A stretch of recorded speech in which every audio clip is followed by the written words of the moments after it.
Diyos amang nasa langit, habang kami ay nagpapahinga at nagpapasalamat sa pagtatapos ng araw na ito, kami humihiling ng kapayapaan at kaligtasan. Nasusulat sa Isaiah 41 verse 10 ng iyong pangako, huwag kang matakot, sapagkat ako'y sumasa iyo. Huwag kang manglupaypay, sapagkat ako'y iyong Diyos.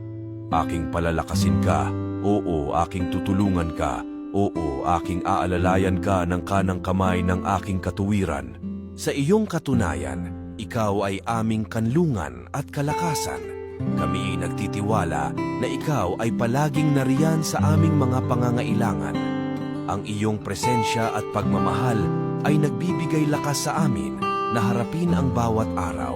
Sa iyong mga pangako, kami nagpapatuloy na magtiwala at mag-alab na sumunod sa iyo. Salamat, Panginoon, sa iyong pagmamahal at katapatan. Sa ngalan ni Jesus. Amen.